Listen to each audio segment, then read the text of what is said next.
We've rolled out two changes to the Opportunities section, making personal pipeline views easier to set up and giving you more context at a glance with the addition of a new filter and selectable field.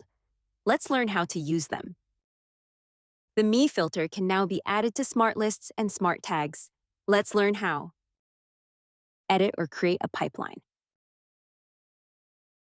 Head to the Smart Tag section and click Add Smart Tag. In the Add Rules section, select Owner or Follower. In the Value dropdown, select Me, then click Save.